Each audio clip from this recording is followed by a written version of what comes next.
ഒരു ചെറുപ്പക്കാരനെ വിളിച്ച് അല്ലെങ്കിൽ ഒരു ചെറുപ്പക്കാരി വിളിച്ചിട്ട് നിങ്ങൾ ചോദിക്കുക, എന്താണ് നിന്റെ ജീവിതത്തിന്റെ ലക്ഷ്യം? ആർക്കാണ് ലക്ഷ്യം പറയാനുള്ളത്? ഈ കൂട്ടത്തിൽ കൂടി നിൽക്കുന്ന ആർക്കാണ് എന്റെ ജീവിതത്തിന്റെ ലക്ഷ്യം ഇതാണ് എന്ന് പറയാനുള്ളത്?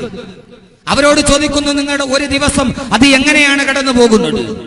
എങ്ങനെയൊക്കെ 24 മണിക്കൂറുകൾ സൂര്യാസ്തമയ ഉദയത്തിന്റെ വ്യതിയാനത്തിൽ രാപകലുകളുടെ മാറ്റിമറിച്ചലുകളിൽ നടന്നു പോകുന്നു എന്നല്ലാതെ ഒരു ദിവസമെങ്കിലും ഒരു ലക്ഷ്യത്തിലേക്ക് നടന്നു പോകാനുള്ള ഒരു ആയുസിന്റെ രേഖകളായി മാറാൻ കഴിയാത്തവരായി വരും നിഷ്ക്രിയരായി നമ്മുടെ സമൂഹം മാറിപ്പോവുകയാണ്.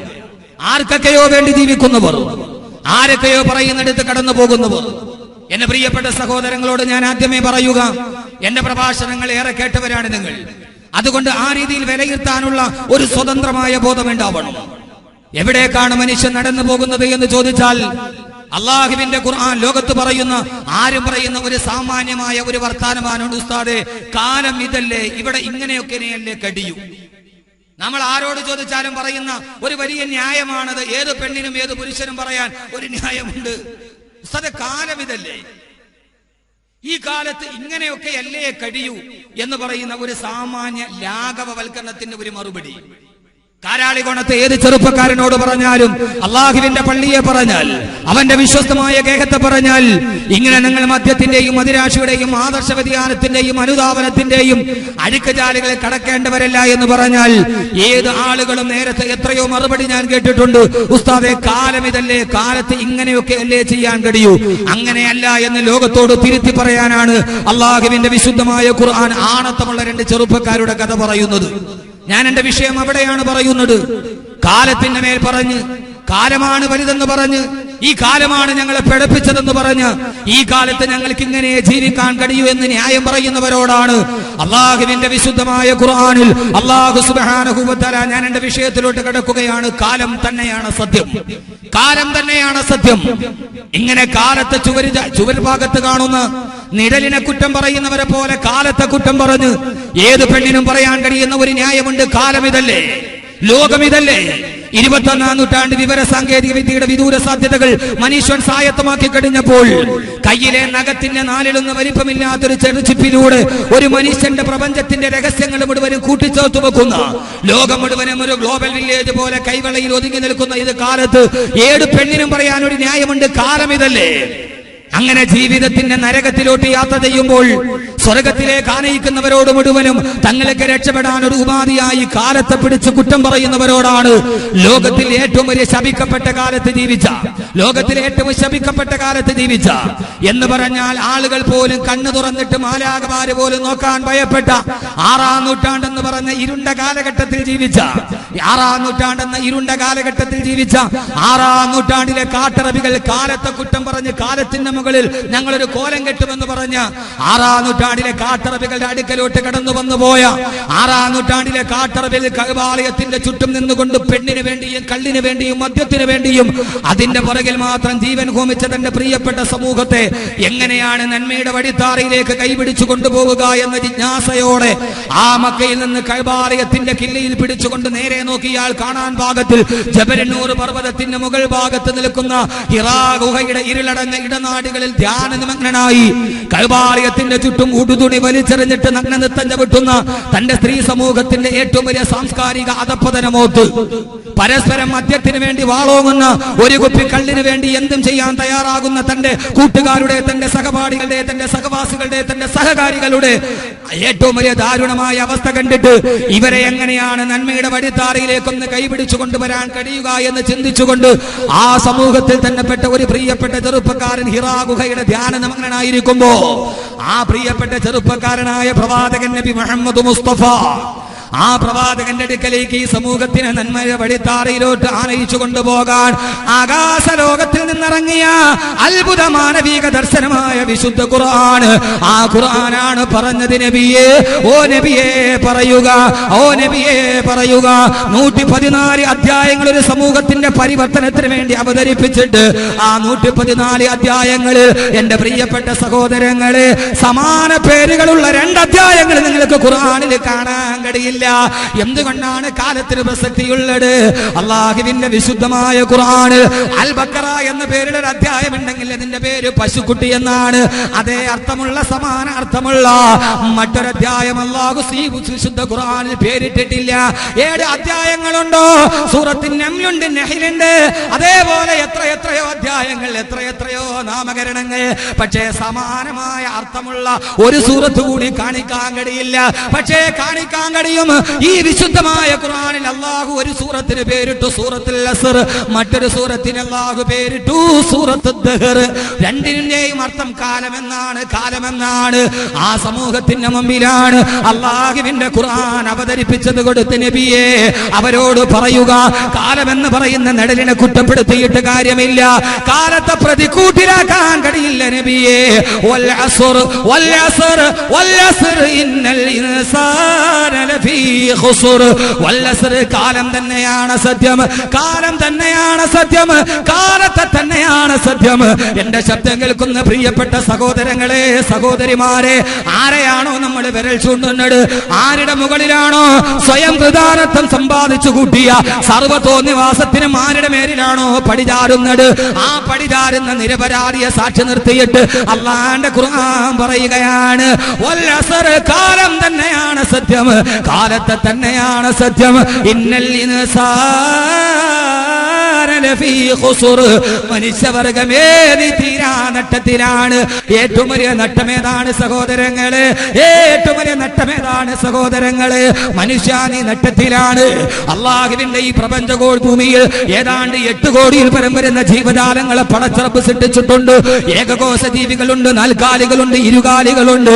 പക്ഷേ അള്ളാഹു പറഞ്ഞിട്ടില്ല 7,99,999,999 ജീവികളെയും അല്ല പറഞ്ഞില്ല. അല്ല പറഞ്ഞ നട്ടമാർക്കെന്നറിയോ? ഇന്നൽ ഇൻസാന ലഫീ ഖുസ്ർ. മനുഷ്യ നിനക്ക് മാത്രമാണ് നട്ടമുള്ളത്. മനുഷ്യനല്ലേ നട്ടമുള്ളത്. കാട്ടാനക്ക് നട്ടമില്ല, കരിമ്പുലിക്ക് നട്ടമില്ല, കരിങ്കരടിക്ക് നട്ടമില്ല. സഹോദരങ്ങളെ, നട്ടമാർക്കെന്നറിയോ? തീരാ നട്ടം ദുനിയാവിലും ആഖിറത്തിലും. ഈ മുനിസിപ്പാലിറ്റിയുടെ ഓടയിലൂടെ ഒഴുകി പോകുന്ന ചീഞ്ചലം നിറഞ്ഞ ചാലുകളുടെ ഇടയിൽ പുഴുത്തു നാറിക്കിടക്കുന്ന മരം വാരി തിന്നുന്ന പന്നിക്ക് ഇതേവരെ ആമാശയത്തിൽ ക്യാൻസർ വന്നിട്ടില്ല. പുഴുത്തു നാറിക്കിടക്കുന്ന ഇറച്ചി കഷണങ്ങൾ കടിച്ചുകൊണ്ട് പോകുന്ന നായിക്ക് ആമാശയത്തിൽ ക്യാൻസർ വന്നിട്ടില്ല. പഴം വർഗം വാങ്ങിച്ചു കൊണ്ടുവന്ന് ചൂടുവെള്ളത്തിൽ കരുതി തൊലി ചെത്തിയിട്ട് തിന്നുന്ന മനുഷ്യനാണ് ആമാശയത്തിൽ ക്യാൻസർ വന്നത്. അവന് മാത്രമാണ് മാറാ രോഗങ്ങൾ കടന്നു പോയത്. ഒരു പനയിലെ മുഴുവൻ നിരയും ഒരു സമയം കൊണ്ട് തിന്നു തീർക്കുന്ന കാട്ടാനക്ക് ഹാർട്ടിന് ബ്ലോക്ക് വന്നിട്ടില്ല. സഹോദരങ്ങളെ, ഡയറ്റ് കൺട്രോൾ ചെയ്ത മനുഷ്യന് മാത്രമാണ് ഹാർട്ടിന് സ്തംഭനമുണ്ടായത്. എല്ലാം നഷ്ടപ്പെട്ടത് അവന് മാത്രമാണ്. ഇതേവരെ കാട്ടാന കടബാധ്യത കൊണ്ട് ആത്മഹത്യ ചെയ്തിട്ടില്ല. ഇതേവരെ ലോകത്തൊരൊറ്റ ജീവി പോലും ഒരു ചാങ്കലിൽ ജീവൻ അവസാനിപ്പിച്ചിട്ടില്ല. അവരാരും കാലത്തെ കുറ്റം പറഞ്ഞിട്ടില്ല. അല്ല പറയുന്ന മനുഷ്യനാണ് നട്ടം. വൽ അസ്ർ കാലം തന്നെയാണ് സത്യം. ഏത് കാലമാണ്? ഏത് കരികാലമാണ്? എന്റെ വാക്കുകൾ മുഖവിലക്കെടുക്കുമെങ്കിൽ ആരോടും ഒരു പ്രത്യേക മമതയില്ലാത്തവനാണെന്ന് ഞാനെന്ന് നിങ്ങൾക്കറിയാം. കാലം തന്നെയാണ് സത്യം. ഏത് കാലമാണ് സഹോദരങ്ങളെ? 51 വയസ്സുകാരനെ 52 പ്രാവശ്യം മലത്തി കിടത്തിയിട്ട് അവന്റെ മാറിടത്തിൽ വെട്ടി നുറുക്കുന്ന നരാധവന്മാരുടെ കാലം. വടിയരികിലൂടെ നടന്നു പോകുന്ന പാവപ്പെട്ടവനെ 51 വയസ്സുകാരനെ 52 പ്രാവശ്യം മലത്തി കിടത്തി അവന്റെ പള്ളയിലോട്ട് പിച്ചാത്തി പിടി കുത്തിക്കയറ്റുന്ന നരാധവന്മാരുടെ കാലം. ആർക്കു വേണ്ടി? എന്തിനു വേണ്ടി? സഹോദരങ്ങളെ, അതിന്റെ രാഷ്ട്രീയം നമുക്ക് പ്രശ്നമല്ല, അതിന്റെ സംഘടന നമുക്ക് പ്രശ്നമല്ല. പക്ഷേ കവി പറഞ്ഞ വാക്കുകൾ ഞാൻ കടമെടുക്കുകയാണ്. കൊന്നതാരെന്നറിയില്ല, കൊല്ലിച്ചതാരെന്നറിയില്ല. പക്ഷെ ഒരേ ഒരു കാര്യം എനിക്കറിയാം, കൊല്ലപ്പെട്ടവൻ ഒരു മനുഷ്യനായിരുന്നു. കൊന്നതാരെന്നറിയില്ല. ആ കവി വാഴ്ത്തപ്പെടട്ടെ. കൊന്നതാരെന്നറിയില്ല, കൊല്ലിച്ചതാരെന്നറിയില്ല, അതിന്റെ പുറകിലെ തന്ത്രങ്ങൾ അറിയില്ല. ഒരു കാര്യം എനിക്കറിയാം, ആ കൊല്ലപ്പെട്ടവൻ ഒരു മനുഷ്യനായിരുന്നു. രാവിലെ 7 പിതാവിന്റെ കവിളത്താണോ മുത്തം കൊടുത്തത്. ആ പിതാവ് വരുന്നതും കാത്തു വഴിക്കണ്ണോടെ വീടിന്റെ ഉമ്മറപ്പടിയിലിരിക്കുന്ന ഒരു മകന്റെ മുമ്പിലേക്ക് അതേ പിതാവിന്റെ ജഡശരീരം പതാകയിൽ പുതപ്പിച്ചു വരുമ്പോ മുഖം മൂടി നിൽക്കുന്ന പിതാവിന്റെ മുഖം കാണാൻ 6 അടി മണ്ണിലേക്ക് പോകാൻ പോകാൻ രാവിലെ ജീവനോടെ പിതാവ് തടന്നു പോകുമ്പോ ആ പിതാവ് മരിച്ച് പൊതിയിൽ പുതപ്പിച്ചിട്ട് വീടിന്റെ ഉമ്മറപ്പടിയിലെത്തുമ്പോ പ്രിയപ്പെട്ട പിതാവിന്റെ മുഖം അവസാനം കാണാൻ ആ മുഖത്തെ തുണി മാറ്റി നോക്കുമ്പോ രാവിലെ എവിടെയാണ് താൻ ഏത് പിതാവിന്റെ ഏത് കവിളത്താണ് ഞാൻ മുത്തം കൊടുത്തതെന്നറിയാതെ 17 പ്രാവശ്യം മഴ കൊണ്ട് വെട്ടിമുറുക്കിയ പിതാവിന്റെ മുഖത്ത് നോക്കിയിട്ട് എവിടെയാണ് ഞാൻ മുത്തം കൊടുത്തതെന്നറിയാതെ വിതുമ്പിക്കരയുന്ന പാവപ്പെട്ട ഒരു പിഞ്ചു പൈതലിന്റെ കാലം. ഏത് കാലമാണ്? ഏത് കാലമാണ് സഹോദരങ്ങളെ? അതുകൊണ്ട് നാം പറയുക ഇത് പരസ്പരം കൊല്ലാനല്ല, എന്റെ പൊന്നു ചെറുപ്പക്കാരെ, മറ്റൊരുത്തന്റെ കഴുത്തിൽ കത്തിവെക്കാനല്ല. എന്തിനു വേണ്ടിയായിരുന്നെന്നറിയോ? ഞാൻ പറയുന്നതിന്റെ രാഷ്ട്രീയമല്ല. കേരള രാഷ്ട്രീയത്തെ പിടിച്ചുലിക്ക ചന്ദ്രശേഖരന്റെ കൊലപാതകം കഴിയുമ്പോ ഉപേക്ഷിച്ചിട്ട് പോയ ഇന്നോവക്കാർ തുറന്നു നോക്കിയപ്പോൾ പോലീസ് ഉദ്യോഗസ്ഥര് കണ്ടത് അവിടെയും ഉണ്ടായിരുന്നു പാതി തീർന്ന ഒരു മദ്യക്കുപ്പി.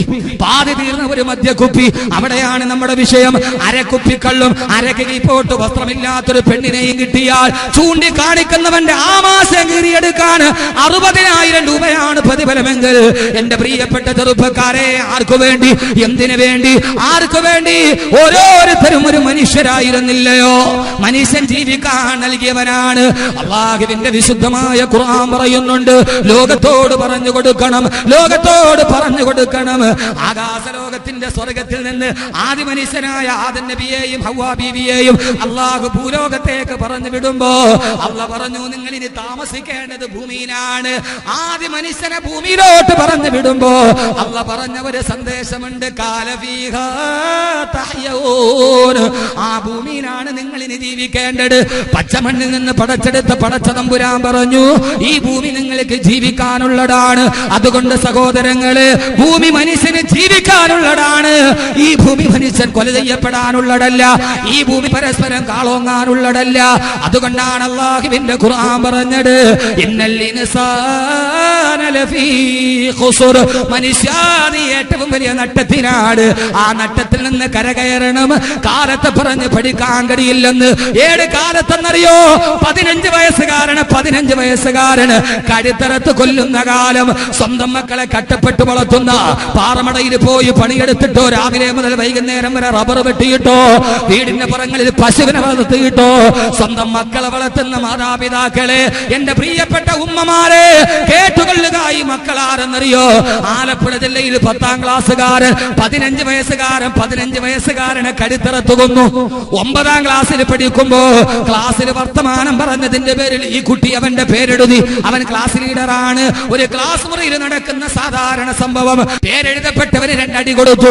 അധ്യാപികയുടെ കയ്യിൽ നിന്ന് തുടയിൽ കിട്ടിയ ചൂരലിന്റെ വേദന 1 വർഷം അവൻ മറന്നുപോയില്ല. 14 വയസ്സുകാരൻ വൈരാഗ്യം മനസ്സിലിട്ടു. 10ാം ക്ലാസിന്റെ ക്ലാസ് അവസാനിപ്പിക്കുമ്പോ 9ാം ക്ലാസ്സിൽ കേട്ടെടുത്തേ തന്റെ പേരെഴുതി കൊടുത്തവനെ മൂത്രപ്പുരയിലേക്ക് വിളിച്ചു കൊണ്ടുപോയി. അവിടെ വെച്ച് 15 വയസ്സുകാരനെ കരുത്തറത്ത് വന്ന കാലം. വല്ലസർ കാലം തന്നെയാണ് സത്യം. 7 കാലമെന്നറിയോ?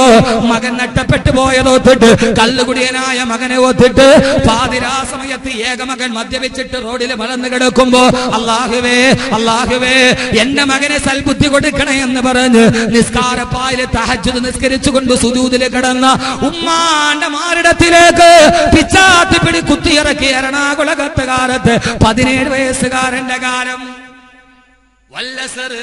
വല്ലസർ കാലം തന്നെയാണ് സത്യം. 7 കാലത്തെയാണ് പറയേണ്ടത്. 7 കാലത്തെയാണ് ചുട്ടിപ്പിടിക്കേണ്ടത്.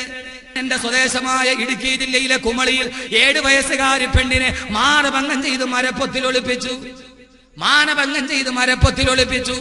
കേരള രാജ്യം ഞെട്ടിത്തകർത്ത് നിന്നു. ആരാണ് 7 വയസ്സുകാരി പെണ്ണിനെ? അറിയണം സഹോദരിമാരെ, ഇത് പറയാനാണ് എവിടേക്കാണ് ഈ പോക്ക് പോകുന്നത്. കാരാളികോടത്ത് പട്ടിണിയുടെ നാളുകൾ ഉണ്ടായിരുന്നു.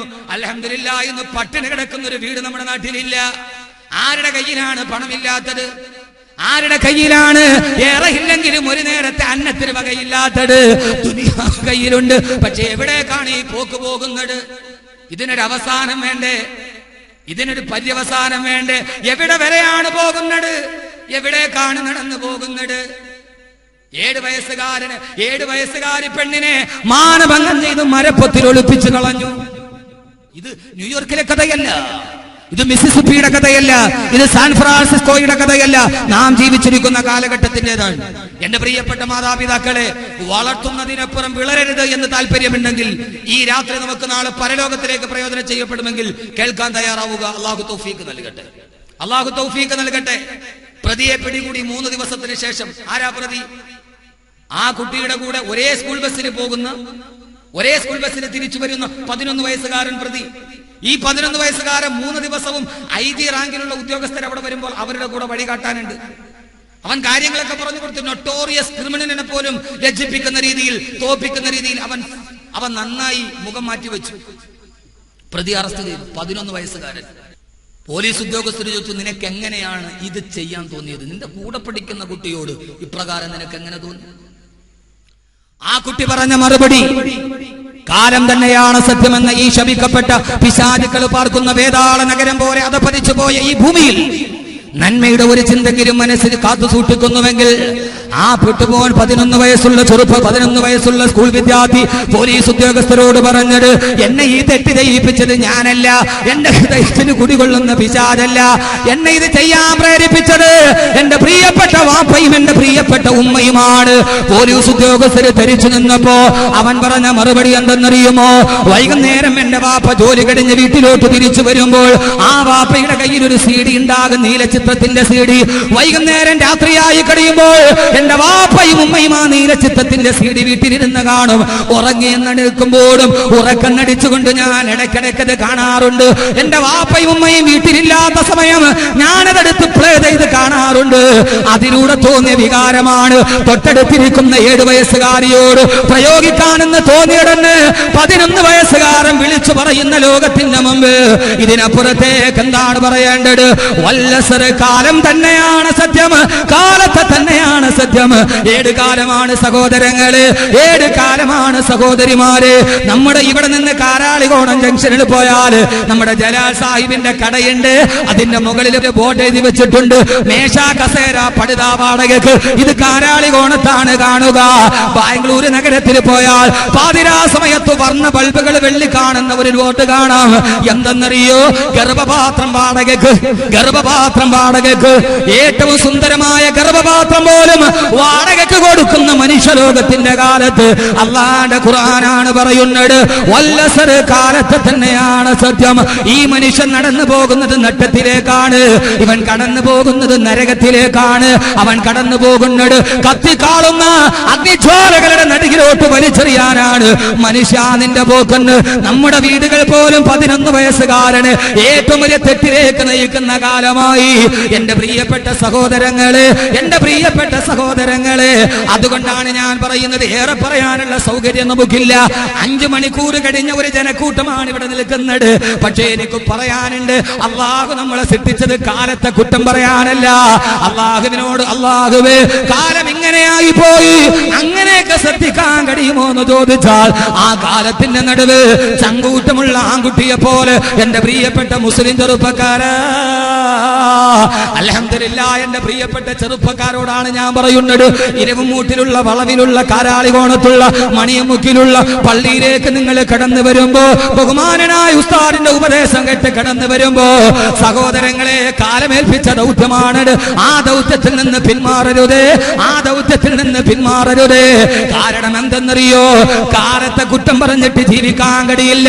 ആ കാലത്തിന്റെ നടുവിൽ എല്ലാവരും അങ്ങോട്ട് ചിന്തിക്കുമ്പോ ആ സമയത്ത് ഇങ്ങോട്ട് ചിന്തിക്കുന്നവനായി മാറണം. അങ്ങനെയുള്ള ഒരു ചെറുപ്പക്കാരന്റെ കഥ ഖുർആൻ പറയുന്നുണ്ട്. ചെറുപ്പക്കാരെ, ഈ സമൂഹത്തിൽ നിങ്ങൾക്ക് ഏറ്റവും വലിയ ചുമതലയുണ്ട്. ഏതാണ് ചുമതല എന്നറിയോ? അള്ളാന്റെ ഖുർആൻ പറയുകയാ. ഇത് അഹ്മദ് കബീറിന്റെ വാക്കല്ല, എപ്പോഴും നാം ഓടുന്ന ഖുർആന്റെ ഒരേ ഒരായത്താണ് ഞാൻ പറയുന്നത്. അള്ളാന്റെ ഖുർആൻ പറയുന്നു, ഓ വദ്രിബ് ലഹും മസലന സഹാബൽ ഖറിയ ഇദ് ജാഅൽ മുർസലൂൻ ഇദ അർസൽനാ ഇലൈഹിം മുസ്നൈൻ ഫകذبوهما فعززنا بثالث فقالوا إنا إليكم مرسلون. അല്ലാഹുവിന്റെ വിശുദ്ധമായ ഖുർആൻ പറയുകയാണ്, വദ്രിബ് ലഹും മതലൻ അസ്ഹാബൽ ഖറിയ. ഓ നബിയെ, അവരോട് പറഞ്ഞു കൊടുക്കുക. ആരോടാണ് പറഞ്ഞു കൊടുക്കേണ്ടത്? വിശുദ്ധമായ കഅബാലയത്തിന്റെ തിരുമുറ്റത്ത് ജീവിച്ചിട്ട് അല്ലാഹുവിന്റെ റസൂൽ സ്വർഗ്ഗത്തെ പറഞ്ഞപ്പോ തിരസ്കരിച്ചവർ, അല്ലാഹുവിന്റെ റസൂലിന്റെ നരകത്തിന്റെ മുന്നറിയിപ്പിനെ അവഗണിച്ചവർ, മദ്യത്തിന്റെയും മദിരാക്ഷിയുടെയും നടുവ് പാതിരാ സമയത്ത് സുന്ദരി പെണ്ണിന്റെ ചൂടും ചൂരും അനുഭവിച്ചിട്ട് കിടന്ന അബൂജഹലിനോട് പറയും, നബിയെ, സത്യം മുന്നിൽ കണ്ടിട്ടും വിശ്വസിക്കാൻ കഴിയാതെ അഹങ്കാരത്തോടെ നെളിഞ്ഞു നിന്ന അബൂജഹലിനോട് പറഞ്ഞു കൊടുക്ക് നബിയെ, ഓ വദ്രിബ് ലഹും മസലൻ അസ്ഹാബൽ ഖറിയ. ഒരു ഗ്രാമവാസികളുടെ കഥ പറയും നബിയെ. ഞാൻ പറയുന്നത് ഖുർആനാണ്. വദ്രിബ് ലഹും മസലൻ അസ്ഹാബൽ ഖറിയ. ഓ നബിയെ, ഒരു ഗ്രാമവാസികളുടെ കഥ പറയുക. ഏത് ഗ്രാമമാണ്? ഏത് ഗ്രാമമാണ്? സഹോദരങ്ങളെ, ഞാനിപ്പോ സംസാരിക്കുന്നത് കാരാളികോണത്തായത് കൊണ്ട് ആ ഗ്രാമം കാരാളികോണമാണ്. അല്ലാഹുവിന്റെ ഖുർആൻ 6-ാം നൂറ്റാണ്ടിൽ മാത്രം അവതരിപ്പിച്ച ഗ്രന്ഥമല്ല. ലോകാവസാനം വരെ, പടിഞ്ഞാറ് നിന്ന് സൂര്യൻ ഉദിക്കുന്നത് വരെ ആരൊക്കെ കടന്നു വരുന്നുവോ അവര് മുഴുവനും ബാധകമാണ് ഈ ഗ്രാമത്ത്. അല്ലാഹു പറയുകയാണ്, ആ ഗ്രാമത്തിൽ മുഴുവനും എന്റെ പ്രിയപ്പെട്ട ചെറുപ്പക്കാരോട് പ്രത്യേകിച്ച് ഞാൻ ഓർമ്മിപ്പിക്കുന്നു, ഈ ഗ്രാമം ഞാൻ നിങ്ങൾ താമസിക്കുന്ന കാരാളികോണമാണോ? അതേ എന്ന് ഞാൻ പറയും. ഓരോ ഗ്രാമത്തിനും ഇത് ബാധകമാണ്. അല്ലാഹു പറയുകയാണ്, ഇദാ അർസൽനാ ഇലൈഹി മുസ്നൈൻ.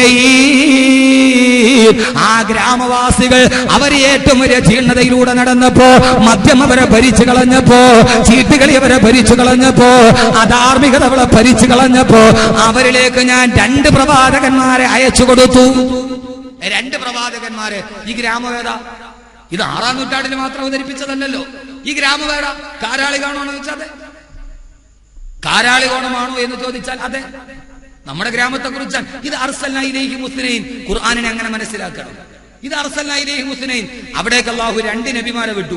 നബിമാര് സാധാരണ വരുന്നത് എന്താ? നിങ്ങൾ ചെയ്യുന്നത് തെറ്റാണ്, പാതകമാണ്, നിങ്ങൾ വീണ്ടും അല്ലാഹുവിന്റെ സ്വർഗത്തിലേക്ക് വരണം. ഒരു നാട്ടിൽ 2 പ്രവാചകന്മാരെ വിട്ടാൽ ആ നാടിന്റെ അവസ്ഥ കൊണ്ടൊന്ന് ആലോചിച്ച് നോക്കി. പക്ഷേ സഹോദരങ്ങളെ, ആ നാട്ടിൽ അല്ലാഹു 2 ചെറുപ്പക്കാരുടെ കഥ പറയുന്നുണ്ട് ഖുർആൻ. അത് പറഞ്ഞ് ഞാൻ അവസാനിപ്പിക്കും. ആ ചെറുപ്പക്കാരനായ അല്ലാഹു നൽകുന്നത് 3 പ്രതിഫലമാണ്. എത്ര പ്രതിഫലം?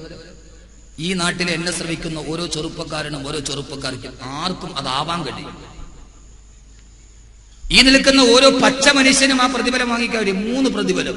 ആ പ്രതിഫലമോ ലോകത്തിലെ ഏറ്റവും ഉന്നതമായ പ്രതിഫലമാണ്. ഇൻഷാ അല്ലാഹ് അതൊക്കെ പറഞ്ഞ് അവസാനം നമുക്ക് എല്ലാവർക്കും വേണ്ടി ദുആ ചെയ്ത് ഇൻഷാ അല്ലാഹ് പിരിയാം. അല്ലാഹു തൗഫീഖ് നൽകട്ടെ. എന്റെ പ്രിയപ്പെട്ട സഹോദരങ്ങളെ, അല്ലാഹുവിന്റെ ഖുർആൻ പറയുന്നു, ആ ഗ്രാമത്തിൽ എന്താ ഈ കാലത്ത് നമ്മൾ ചെയ്യേണ്ടത്? എന്താ? അല്ലാഹുവിന്റെ ഖുർആൻ വ്യക്തമായി പറയുന്നുണ്ട്. ഓരോ മനുഷ്യനും നിങ്ങൾ ഈ കാലത്ത് ചെയ്യേണ്ട റോൾ ഏതാ? ആ 2 പ്രവാചകന്മാരെ അയച്ചു. അവരെല്ലാവരും വന്നിട്ട് പറഞ്ഞു, അല്ലാഹുവിനെ ധിക്കരിക്കരുത്, ഈ തിന്മയുടെ പാദങ്ങളിലൂടെ നടന്നു പോകരുത്, ഏത് സമയവും മദ്യപാനത്തിന്റെ വ്യഭിചാരത്തിന്റെ അടിമകളായി നടന്നു പോകരുത്. ആ നാട്ടുകാരെന്ത് ചെയ്തെന്നറിയോ? അല്ലാഹുവിന്റെ ഖുർആൻ പറയുന്നു, ഫകദബൂഹുമാ. ആ പ്രവാചകന്മാരെ കളവാക്കി എന്ന് മാത്രമല്ല, ഫഅസ്സസിനാ ബിസാലിസ്. 3ാമതൊരു പ്രവാചകനെ കൂടി പറഞ്ഞു വിട്ടു.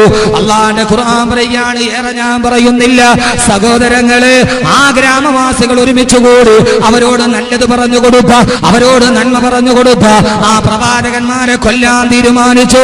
ആ പ്രവാചകന്മാരെ മൈതാന മധ്യത്ത് പിടിച്ചു കെട്ടിയിട്ട് ചെയ്ത തെറ്റെന്താണെന്നറിയോ?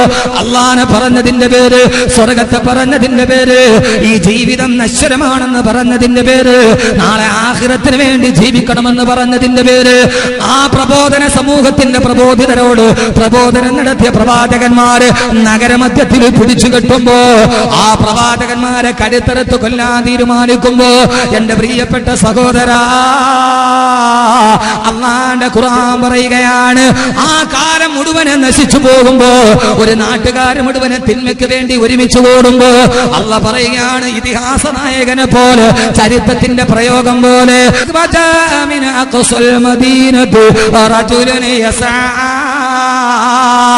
ആ സമയത്ത് ആ പട്ടണത്തിന്റെ അങ്ങേ ഭാഗത്ത് നിന്ന് അള്ള പറയുന്ന ഒരു ആണത്തമുള്ള ആൺകുട്ടി ഓടി വന്നു. ആണത്തമുള്ള ഒരു ആൺകുട്ടി ഓടി വന്നു. ഓടി വന്നിട്ട് പറയുകയാണ്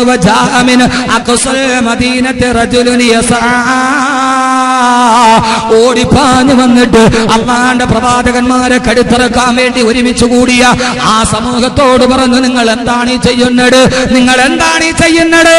അള്ളാഹുവിനെ കുറിച്ച് പറഞ്ഞ ഒരു മനുഷ്യനെ കൊലപ്പെടുത്താനോ? ഇല്ല ഇല്ല.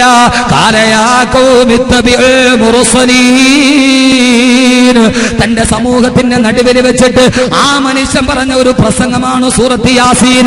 വെറുതെ ഓതുമ്പോൾ അർത്ഥം ചിന്തിക്കാറുണ്ട്.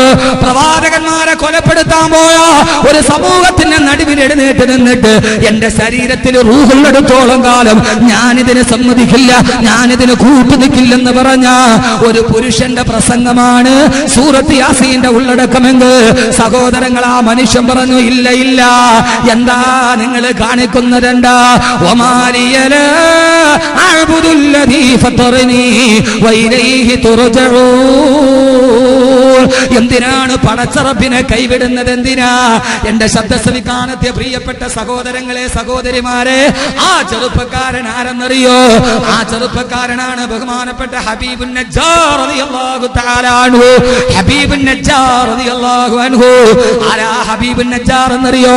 ആ നാട്ടിലെ തയ്യൽ തൊഴിലാളിയാണ്, ആ നാട്ടിലെ തയ്യൽക്കാരനാണ്. പക്ഷെ തന്റെ സമൂഹം നരകത്തിലേക്ക് പോകുന്നത് കാണുമ്പോ, അവർ അല്ലാഹുവിന്റെ കോപത്തിന് അടിമപ്പെടുന്നത് കാണുമ്പോ ഹബീബുൻ നജ്ജാറിന് കിടന്നാൽ ഉറക്കം വരുമോ? എങ്ങനെയാ എന്റെ പൊന്നു ചെറുപ്പക്കാരാ, എങ്ങനെയാ രാത്രിയിൽ കിടന്നാൽ ഉറക്കം വരുന്നത്? എങ്ങനെയാ? നമ്മുടെ സമൂഹത്തിൽ ജീവിക്കേണ്ട ചെറുപ്പക്കാർ അല്ലാഹുവിന്റെ റസൂലിന്റെ ഹൗദുൽ കൗസർ കോരി കുടിക്കേണ്ടവരല്ലേ? റസൂലുള്ളാഹിയുടെ ശഫാഅത്തോടെ സ്വർഗ്ഗത്തിൽ പോകേണ്ടവരല്ലേ? അവര് തന്നെയല്ലേ പാതിരാ സമയമാകുമ്പോ മദ്യക്കുപ്പികളുമായിട്ട് ഇതിലൂടെ സ്വൈരവികാരം നടത്തുന്നത്? എങ്ങനെയാ നമുക്ക് കിടന്നാൽ ഉറക്കം വരിക?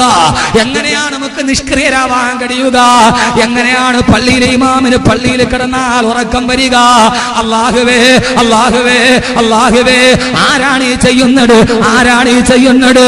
നാളെ അല്ലാഹുവിന്റെ സ്വർഗ്ഗത്തിന്റെ വാതിൽ മുട്ടി വിളിക്കേണ്ടവരല്ലേ? അല്ലാഹുവിന്റെ റസൂലിന്റെ കൈ പിടിക്കേണ്ടവരല്ലേ? നാളെ ആരടി മണ്ണിലേക്ക് മരിച്ചിട്ടിട്ട് വെള്ളത്തുണിയിൽ പൊതിയേണ്ടവരല്ലേ?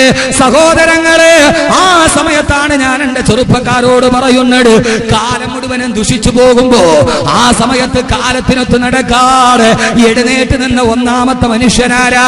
രണ്ടാമത്തെ ആള് ഖുർആൻ പറയുന്നുണ്ട്, ആ മനുഷ്യനാണ് ഹബീബുൻ നജ്ജാർ റളിയല്ലാഹു അൻഹു. ഹബീബുൻ നജ്ജാർ റളിയല്ലാഹു അൻഹു. ആ മനുഷ്യൻ പറഞ്ഞു, ഇല്ല ഇല്ല, അവരോട് നന്മയുടെ സതുപദേശം നടത്തി. അതുകൊണ്ട് എന്റെ പ്രിയപ്പെട്ട ചെറുപ്പക്കാരോട് മറ്റൊരു ഹബീബുൻ നജ്ജാർ ആവാൻ, മറ്റൊരു ചരിത്രത്തിന്റെ ഇതിഹാസ നായകനാകാൻ പൊന്നു സഹോദരങ്ങളെ, അബൂബക്കർ സിദ്ദീഖ് അവസാനിക്കരുത്, ഉമർ ഇബ്നുൽ ഖത്താബ് അവസാനിക്കരുത്, അലിയുൽ മുർത്തള അവസാനിക്കരുത്, ഉസ്മാൻ ഇബ്നു അഫ്ഫാൻ അവസാനിക്കരുത്, സഅദ് ഇബ്നു അബീ വഖാസ് അവസാനിക്കരുത്. ഉഹദിന്റെ രണാങ്കണത്തിൽ കുടൽമാല ചിതറിത്തെറിച്ചിട്ട് അല്ലാഹുവിന്റെ റസൂലിന്റെ കാൽ തലക്കൽ വഫാത്തായിട്ട് വീണ ഹംസത്തുൽ കറാറിന്റെ ചരിത്രം അവസാനിക്കരുത്. ചരിത്രം അവസാനം വരെ പുതുമുഖങ്ങൾക്ക് വരാനുള്ളതാണ്. അതുകൊണ്ടാണ് അല്ലാഹു പറഞ്ഞത്, വജാഅ മിൻ അഖ്സൽ മദീനത്തി റജുലുൻ, ഒരു പുരുഷൻ ഓടി വന്നു എന്ന്. അവസാനിക്കരുത്, നമുക്ക് ഹബീബുൻ നജ്ജാർ ആവാൻ കഴിയണം ഇൻഷാ അല്ലാഹ്. അങ്ങനെ ആയാൽ കിട്ടുന്ന പ്രതിഫലം എന്താ? ആ പ്രതിഫലം 3 പ്രതിഫലമാണ് ഖുർആൻ പറയുന്നുണ്ട്. ഇൻഷാ അല്ലാഹ് അത് പറഞ്ഞ് നമുക്ക് പിരിയാം. സഹോദരങ്ങളെ, അങ്ങനെ ആവാൻ കഴിയണം, ഏത് മനുഷ്യനുമാകാൻ കഴിയും. അതുകൊണ്ടാണ് അള്ളാഹു വേണമെങ്കിൽ വജാഅ ഹബീബുൻ നജ്ജാർ, ഹബീബുൻ നജ്ജാർ വന്നു എന്ന് പറഞ്ഞാൽ മതി. പക്ഷെ വജാഅ റജുലുൻ എന്ന് പറഞ്ഞത് ഒരു ആൺകുട്ടി വന്നു എന്ന് പറഞ്ഞാൽ എന്താ? ലോകാവസാനം വരെയുള്ള ആൺകുട്ടിക്ക് അങ്ങനെ ആവാൻ കഴിയണം. ഒരു പേര് പറഞ്ഞത് അദ്ദേഹത്തിന് മാത്രമാവൂലേ? വജാഅ റജുലുൻ എന്ന് ഖുർആൻ പറഞ്ഞതാ. ഖുർആൻ ഒന്ന് ചിന്തിക്കുക നന്നായിട്ട്. ലോകാവസാനം വരെയുള്ള ആൺകുട്ടികൾക്ക് അത് കഴിയണം. ആൺകുട്ടി എന്ന് പറഞ്ഞ ആരാ? ആൺകുട്ടി ആരാന്നറിയോ? ആൺകുട്ടിക്ക് കുറെ അടയാളങ്ങളുണ്ട്. ഖുർആൻ പറയുന്നുണ്ട് 5 അടയാളം, ആൺകുട്ടികളുടെ അടയാളം. ഞാൻ സമയം കിട്ടിയാൽ പറഞ്ഞോളാം. യഥാർത്ഥ ആൺകുട്ടി ആരാ? ഖുർആൻ 5 അടയാളങ്ങൾ പറയുന്നുണ്ട്. അള്ളാഹു നമ്മുടെ ചെറുപ്പക്കാരെ അങ്ങനെ ആക്കട്ടെ. സ്ത്രീകളുടെ അവസ്ഥ എന്താണ്? ലോകം മുഴുവനും ആരും കാണാത്തതുപോലെ ഏറ്റവും വലിയ അധപതനത്തിന്റെ നടുവിൽ ഞാനിപ്പോൾ പറയുന്നത്, കേരളത്തിൽ അനുഭവിക്കാൻ പോകുന്നത് 2 ഗുരുതരമായ പ്രത്യാഘാതങ്ങളാണ്. ഒന്ന്, അരക്കുപ്പിക്കള്ളും അരക്കിക്ക് പോട്ട് വസ്ത്രമില്ലാത്തൊരു പെണ്ണിനെയും കാട്ടിക്കൊടുത്താൽ എന്തും ചെയ്യാൻ കഴിയുന്ന ഒരു വട്ടം യുവാക്കളായി മുസ്ലിം ചെറുപ്പക്കാർ മാറുന്നു. 2, നമ്മുടെ കേരളത്തിലെ പ്രത്യേകിച്ച് വടക്കൻ മലബാറിലെ പെണ്ണുങ്ങൾ മുഴുവനും യാതൊരുവിധ തത്വനിഷ്ഠതയില്ലാതെ റിയാലിറ്റി ഷോകളിൽ പങ്കെടുക്കുന്ന പർദ്ദയിടുന്ന മാപ്പിള പെണ്ണുങ്ങൾ കൂടുന്നു. രണ്ട് ദുരന്തങ്ങളാണ്. ക്രമാതീതമായി കടന്നു പോകുന്നു. മക്കളെ വളർത്താൻ പറ്റാത്ത സാഹചര്യമായി മാറുന്നു. ആ സാഹചര്യങ്ങൾ എന്റെ പ്രിയപ്പെട്ട സഹോദരങ്ങളെ, പ്രതിസന്ധികളുടെ കാലത്ത് മുഴുവനും തരണം വെച്ചിട്ടല്ലേ ലോകത്ത് ഉമർ ഉണ്ടായത്? ആ പ്രതിസന്ധികളെ മുഴുവനും മാറ്റിവെച്ചിട്ടല്ലേ ലോകത്ത് അബൂബക്കർ ഉണ്ടായത്? ആദരവായ പ്രവാചകൻ നബി മുഹമ്മദ് മുസ്തഫ സല്ലല്ലാഹു അലൈഹി വസല്ലം അള്ളാഹുവിന്റെ പ്രവാചകനാണെന്ന് എന്റെ പ്രിയപ്പെട്ട സഹോദരങ്ങളോട് ഒരു കാര്യം നിങ്ങൾ ഓർക്കുമോ? ആദരവായ പ്രവാചകൻ നബി മുഹമ്മദ് മുസ്തഫ അള്ളാന്റെ റസൂല് പറഞ്ഞു, നാളെ പരലോകം തുടങ്ങിക്കഴിയുമ്പോ ആ പരലോകത്ത് ആദ്യം പുനർജന്മത്തിന് എഴുന്നേറ്റ് നിൽക്കുന്നത് ഞാനാണ്. ആ സ്വർഗലോകത്തിന്റെ കവാടത്ത് ഞാൻ എഴുന്നേറ്റ് നിൽക്കുമ്പോ എന്റെ തൊട്ടടുത്തുണ്ടാകും ആ സമയത്തും എന്റെ പ്രിയപ്പെട്ട കൂട്ടുകാരൻ അബൂബക്കർ ാകുമെന്ന് നബി മുഹമ്മദ് മുസ്തഫ അള്ളാന്റെ റസൂലാണ് പറഞ്ഞത്. ചെറുപ്പക്കാരെ, അബൂബക്കർ റളിയല്ലാഹു അൻഹുവിന്റെ പ്രതിഫലം എത്ര വലുതാ! ഈ ദുനിയാവില് മാത്രമല്ല, അങ്ങകലെ റൗളാ ശരീഫിലോട്ട് കടന്നു ചെല്ലുക. ആ റൗളാ ശരീഫിന്റെ ചാരത്ത് അള്ളാന്റെ റസൂലിന്റെ തൊട്ടടുത്ത് കിടക്കുന്നുണ്ട്. റസൂലുള്ളാഹിനെ നിഴല് പോലെ അനുഗമിച്ച സഹാബി അബൂബക്കർ റളിയല്ലാഹു അൻഹു, തൊട്ടടുത്ത് ഉമർ റളിയല്ലാഹു അൻഹുവുണ്ട്. ജീവിതത്തിൽ എന്ന പോലെ മരണത്തിലും ഒരുമിച്ച് പോയ ഏറ്റവും വലിയ ചരിത്രത്തിന്റെ വക്താക്കളായി മാറി. അവര് ജീവിതത്തിൽ ഒന്നിച്ചായിരുന്നു. അവര് മരിച്ചു കഴിഞ്ഞപ്പോഴും ഒന്നിച്ചാണ്. അള്ളാന്റെ റസൂല് പറഞ്ഞ നാളെ പരലോകം തുടങ്ങുമ്പോ സ്വർഗവാതിലിൽ ആദ്യം മുട്ടുന്നത് ഞാനായിരിക്കും. എന്റെ വലതു ഭാഗത്ത് അബൂബക്കർ ഉണ്ടായിരിക്കും. എന്റെ ഇടതു ഭാഗത്ത് സയ്യിദുനാ ഉമർ ഇബ്നുൽ ഖത്താബ് റളിയല്ലാഹു അൻഹു ഉണ്ടായിരിക്കുമെന്ന്. ആരാ സഹോദരങ്ങളെ? ഉമർ റളിയല്ലാഹു അൻഹു, അബൂബക്കർ റളിയല്ലാഹു അൻഹു അല്ലാഹുവിന്റെ റസൂലിന്റെ സ്വർഗ്ഗത്തിലെ കൂട്ടുകാരല്ലയോ? ഓ ഉമർ റളിയല്ലാഹു അൻഹുവിന്റെ പ്രതിഫലം നമുക്ക് വാങ്ങിക്കാൻ കഴിയോ? അബൂബക്കർ റളിയല്ലാഹു അൻഹുവിന്റെ പ്രതിഫലം നമുക്ക് എത്താൻ കഴിയോ? എന്റെ പ്രിയപ്പെട്ട ചെറുപ്പക്കാര് പറയാറുണ്ടായിരുന്നല്ലോ, അവരെ ഒന്ന് കാണാൻ കഴിഞ്ഞിരുന്നെങ്കിൽ ആയിരങ്ങൾ റൗളയിൽ പോയിട്ട് ആകാംക്ഷയോടെ സലാം പറയുമ്പോ അസ്സലാമു അലൈക യാ അമീറുൽ മുഅ്മിനീൻ വസാഹിബു റസൂലില്ലാഹ്. റൗളാ ശരീഫിൽ അല്ലാഹുവിന്റെ റസൂലിന് സലാം പറഞ്ഞിട്ട് തൊട്ടടുത്തോട്ട് മാറി നിന്ന് സലാം പറയുമ്പോ ആ സമയത്ത് ഹൃദയത്തിന്റെ സന്തോഷമേടാ, ഹൃദയത്തിന്റെ സന്തോഷമേടാ. ദിൽ തടക്താ മജൽതാ ഹെ മേരാ ജബ് ഭി ആതാ ഹെ ഹജ് കാ മഹീനാ. ആ സമയത്ത് എന്റെ ഹൃദയം തുള്ളിച്ചാടുകയാണ്. കാരണം ആരോടാണ് സലാം പറയുന്നത്? അല്ലാഹുവിന്റെ റസൂലിന്റെ കൂട്ടുകാരോട് സലാം പറയുമ്പോ ആയിരങ്ങൾ ഇന്നും സലാം പറയുന്ന പാതിരാ സമയത്ത് 12 മണി കഴിഞ്ഞാൽ കാരാളികോണം ഉറങ്ങും, ബെല്ലിൻ നഗരം ഉറങ്ങും, ന്യൂഡൽഹി ഉറങ്ങും, മദ്രാസ് ഉറങ്ങും, ട്രിവാൻഡ്രം ഉറങ്ങും. പക്ഷേ ഉറങ്ങാത്ത ഒരു നഗരമുണ്ട്, ഉറങ്ങാത്ത ഒരു നഗരമുണ്ട്. അത് ഏതെന്നറിയുമോ? അത് ഏതെന്നറിയോ? എന്റെയും നിങ്ങളുടെയും നേതാവ്, നമ്മുടെ കൽബിന്റെ രാജാവ്, ഫഹ്മി വസുരി വാഹിദു യദി ഇൻഷാ അല്ലാഹ് മുഹമ്മദുർ റസൂലുള്ളാഹ്.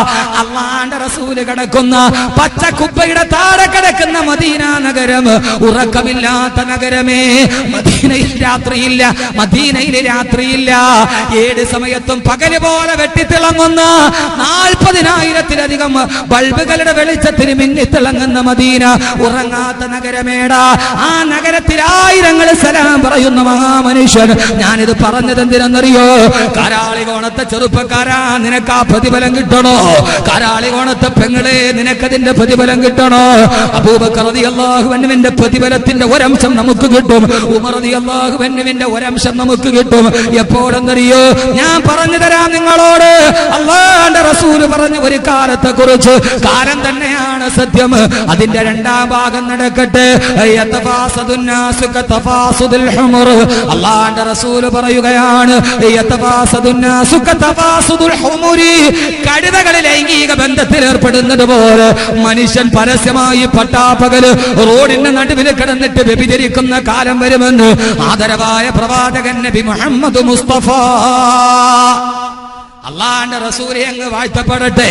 14 നൂറ്റാണ്ടുകൾക്ക് മുമ്പ് മദീനത്ത് ഈത്തപ്പന മരത്തിൽ ചാരിയിരുന്നിട്ട് ഈ കാലത്തെ കുറിച്ചാണ് നബി തങ്ങൾ പറഞ്ഞത്. കഴുതകളുടെ ലൈംഗിക ബന്ധത്തിൽ ഏർപ്പെടുന്നത് പോലെ റോഡിലൂടെ ഓടിക്കുന്ന പൂവങ്കോടിയെ, ഓടിക്കുന്ന പെടക്കോടി, ഓടിക്കുന്ന പൂവങ്കോടി എവിടെ വെച്ചാണോ പെടക്കോടിയെ കയ്യിൽ കിട്ടുന്നത്, അത് നഗരമധ്യത്തിലാകട്ടെ, അത് വാർഷിക മഹാസമ്മേളനം നടക്കുന്ന മൈതാനത്താകട്ടെ, അവിടെ വെച്ച് ലൈംഗിക ബന്ധത്തിൽ ഏർപ്പെടുന്നത് പോലെ പരിസരം നോക്കാറ്, സാഹചര്യം നോക്കാറ്, മനുഷ്യർ നടക്കുന്ന പൊതുവഴിയിൽ വെച്ച് മനുഷ്യർ പരസ്പരം ആണും പെണ്ണും ലൈംഗിക ബന്ധത്തിൽ ഏർപ്പെടുന്ന കാലം വരുമെന്ന് ആദരവായ പ്രവാചകൻ നബി മുഹമ്മദ് മുസ്തഫ. ഏഴ് കാലമാ സഹോദരങ്ങള്, കാലം തന്നെയാണ് സത്യം. ഏഴ് കാലമാണത്, ഏഴ് കാലമാണത്. അള്ളാന്റെ റസൂല് പറഞ്ഞു, ആണും പെണ്ണും വഴിയരികിൽ കിടന്ന് വ്യഭിചാരം നടത്തുമ്പോ അതിലൂടെ നടന്നു പോകുന്ന ആ നാട്ടിലെ ഏറ്റവും ഈമാനുള്ള മനുഷ്യന്, ആ നാട്ടിലെ ഏറ്റവും ഈമാനുള്ള മനുഷ്യന് അയാള് പറയും അവരോട്, നിങ്ങൾ വ്യഭിചരിക്കരുത് എന്നല്ല. ഏറ്റവും ഈമാനുള്ള ആള് പറയും, നിങ്ങൾ കാളുകൾ നടക്കുന്ന സ്ഥലത്ത് നിന്ന് ഒരൽപ്പം കുറ്റിക്കാട്ടിലേക്ക് മാറി നിന്നുകൂടെ എന്നാരെങ്കിലും പറയാൻ ധൈര്യം കാണിച്ചാൽ അവനാ നാട്ടിലെ ഏറ്റവും ഈമാനുള്ളവനാണ്, അവൻ ഏറ്റവും വലിയ തഖ്വയുള്ളവനാണ്. എന്റെ പ്രിയപ്പെട്ട സഹോദരാ, അള്ളാന്റെ റസൂൽ ആരോടാണിത് പറയുന്നത്? കാട്ടാളന്മാരായ സഹാബത്തിനോടാണിത് പറഞ്ഞിരുന്നത്. ഒരു കാലഘട്ടത്തിലെ കാട്ടാളന്മാർ കാലത്തിന്റെ കാലച്ചകൾ കാലയെ കൂട്ടി കണ്ടറിഞ്ഞ് കാരുണ്യമാണ് കരണീയമെന്ന് കാലുഷ്യലോകത്തിന്റെ കാവാലികരുടെ കാതിൽ പറഞ്ഞ് കാലം കാത്തിരുന്ന കാലത്തിന്റെ കാവലാളുകളായി കാരുണ്യത്തിന്റെ കേദാരവൃന്ദമായി ലോകത്തോട്ട് വന്ന അള്ളാന്റെ റസൂലാണ് പറഞ്ഞത്. അങ്ങനെ പറയുന്ന മനുഷ്യന്, ചെറുപ്പക്കാരെ കേട്ടുകൊള്ളുക, സഹോദരിമാരെ കേട്ടുകൊള്ളുക, അങ്ങനെ പറയുന്ന മനുഷ്യന് ആ മനുഷ്യനെന്ന് കൊടുക്കുന്ന പ്രതിഫലം എന്തെന്നറിയോ? തന്റെ ഇടത്തും വലത്തും നിൽക്കുന്ന അബൂബക്കർ ഉമർ റളിയല്ലാഹു അൻഹുവിനെ ചൂണ്ടിക്കാണിച്ചിട്ട് അല്ലാഹുവിന്റെ റസൂൽ പറഞ്ഞു, ഇല്ലാ കമിതിരി അബീബക്കർ വ ഉമർ. അന്നാ മനുഷ്യന് ഈ അബൂബക്കറിന്റെയും ഉമറിന്റെയും പ്രതിഫലം കിട്ടുമെന്ന് ആദരവായ പ്രവാചകൻ നബി മുഹമ്മദ് മുസ്തഫ. ഉമറിന്റെ പ്രതിഫലം കിട്ടും. ഏത് ഉമർ? കുഫാറുകളുടെ ഇടയിലോട്ട് ധീരോദാത്തം യുദ്ധം ചെയ്ത അവസാനം വയറിൽ കുത്തേറ്റ് കുടൽമാല വെളിയിലോട്ട് ചാടിയിട്ട് അള്ളാന്റെ സ്വർഗം കണ്ടിട്ട് പുഞ്ചിരിച്ചു മരിച്ച സയ്യിദനാ ഉമർ റളിയല്ലാഹു അൻഹുവിന്റെ പ്രതിഫലം ആ പറയുന്ന ചെറുപ്പക്കാരന് കിട്ടുമെന്ന് ആദരവായ പ്രവാചകൻ നബി മുഹമ്മദ് മുസ്തഫ സല്ലല്ലാഹു അലൈഹി വസല്ലം. എന്താ ഇതുപോലെ ഹബീബ് നജാറിന്റെ ജോലി ചെയ്യിൽ അള്ളാഹ് നൽകുന്ന ഒന്നാമത്തെ പ്രതിഫലം ഉമറിന്റെയും അബൂബക്കർ റളിയല്ലാഹുവിന്റെ പ്രതിഫലം കിട്ടും. അള്ളാഹു നൽകി അനുഗ്രഹിക്കട്ടെ. സഹോദരങ്ങളെ, നിങ്ങൾ ചെയ്യുന്ന നിസ്സാര ജോലിയല്ല, അള്ളാഹു ആ രീതിയിൽ നമ്മൾ ഒരുമിച്ച് നിർത്തട്ടെ. ഒരു ജന്മം കൊണ്ടാകേണ്ട ആകെ കാര്യം, നീ ആർക്കൊക്കെയോ വേണ്ടി ജീവിച്ചിട്ട്, ആർക്കൊക്കെയോ വാടകക്കെടുത്തിട്ട് അവസാനം മരിച്ചു കഴിയുമ്പോൾ നിന്റെ പേരൊരു വെയിറ്റ് ഷെഡിന്റെ മുകളിലോ ഒരു കൊടിയുടെ മുകളിലോ അല്ല, അള്ളാഹുവിന്റെ സ്വർഗത്തിന്റെ മിഹ്റാബിന്റെ മുകളിൽ എഴുതി വെക്കണം, നിന്റെ പേരെഴുതി വെക്കണം. അങ്ങനെ ആയി മാറണം. അതുകൊണ്ടല്ലേ അല്ലാഹുവിന്റെ പ്രവാചകൻ പറഞ്ഞത്, നളർതു ഇലാ ബാബിൽ ജന്നതി മക്തൂബൻ ബിസ്മി ഉസ്മാൻ. അല്ലാഹുവിന്റെ റസൂൽ പറഞ്ഞു, സഹോദരങ്ങളെ, ജന്മം കൊണ്ട് ഒരു സാഫല്യം ഉണ്ടാകണം. ആർക്കാണ് ജന്മം കൊണ്ട് സാഫല്യം ഉണ്ടാകേണ്ടത്? അറിയുമല്ലോ, ബഹുമാനപ്പെട്ട ബറാ ഇബ്നു മാലിക് റളിയല്ലാഹു അൻഹു. ആരാ ബറാ ഇബ്നു മാലിക് റളിയല്ലാഹു അൻഹു? അല്ലാഹുവിന്റെ റസൂലിന്റെ പ്രിയപ്പെട്ട സേവകൻ അനസ് ഇബ്നു മാലിക് റളിയല്ലാഹു തആല അൻഹുവിന്റെ സഹോദരനാണ് ബറാ ഇബ്നു മാലിക് റളിയല്ലാഹു അൻഹു. അല്ലാഹുവിന്റെ റസൂലിന്റെ കൂടെ നിന്ന ചെറുപ്പക്കാരൻ. എന്തിനാ എന്റെ പൊന്നു ചെറുപ്പക്കാരാ ഇങ്ങനെ ജീവിച്ചിട്ട് കാര്യമെന്താ? ഇങ്ങനെ മരിച്ചിട്ട് കാര്യമെന്താ? നാളെ മരിച്ചിട്ട് മരന്ന് കിടക്കുമ്പോ ആരൊക്കെയോ കുടിമാടത്തിന് കൊണ്ടുപോയി ഇടുമെന്നല്ലാതെ അതിന്റെ അപ്പുറത്തേക്ക് എന്താ ജീവിതം കൊണ്ട് നടക്കാനുള്ളത്? പൊന്നു ചെറുപ്പക്കാരെ, ജീവിച്ചാൽ ഇങ്ങനെ ജീവിക്കണം. ആരാ? ബറാ ഇബ്നു മാലിക് റളിയല്ലാഹു അൻഹു. അല്ലാഹുവിന്റെ റസൂലിന്റെ കൂടെ നിന്ന സഹാബിയാണ്.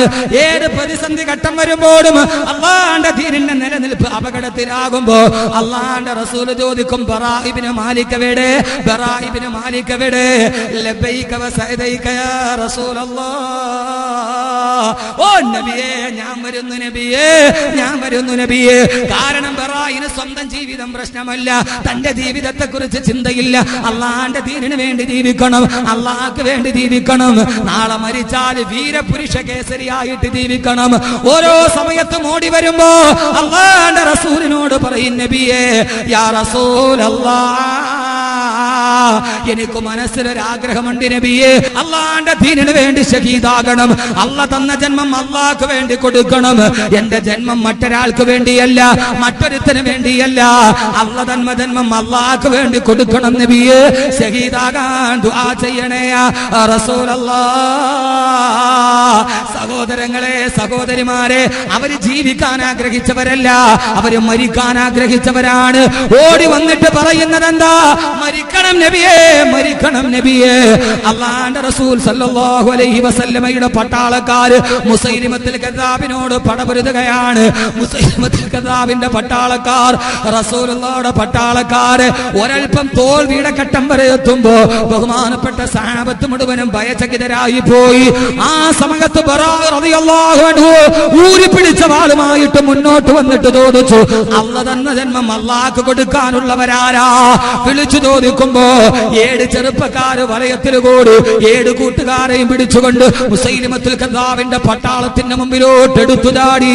പട്ടാളക്കാര് മുഴുവനും ഒരൊറ്റ മനുഷ്യന്റെ ചെറുപ്പക്കാരെ എന്തിനാ അവര് കൂട്ടുകൂടിയതെന്നറിയോ? ആയൂര് പോയിട്ട് ബിവറേജസിന് കുപ്പി മേടിക്കാൻ ഷെയറിടാനല്ല, അതിനുവേണ്ടി നിനക്കൊരു കൂട്ടുകാരൻ ആവശ്യമില്ല. പാതിരാ സമയത്ത് പാറമടയിലെ പോലെ ചീട്ട് കളിക്കാനല്ല. എന്തിനെന്നറിയോ?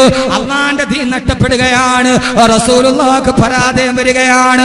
അള്ള തന്ന ജീവിതം ആരുണ്ടടാ പടച്ചറപ്പിന് വേണ്ടി കൊടുക്കാൻ? ഭാര്യ ഓർമ്മയില്ല, മക്കളെ ഓർമ്മയില്ല. 7 ചെറുപ്പക്കാര് പറഞ്ഞു, ബറായെ ഞങ്ങളുണ്ട്. മുസൈലിമത്തുൽ കദ്ദാബിന്റെ പട്ടാളക്കാരുടെ ഇടയിലേക്ക് 7 ചെറുപ്പക്കാർ ഊരിപ്പിടിച്ച വാളുമായി ഒരു വല്ലാത്ത ശബ്ദത്തോടെ ആഞ്ഞു കയറുമ്പോ 40,000 വരുന്ന ആളുകൾ ചിതറിത്തെറിച്ചു. അവര് കൊട്ടാരത്തിന്റെ ഉള്ളിലോട്ട് കയറി.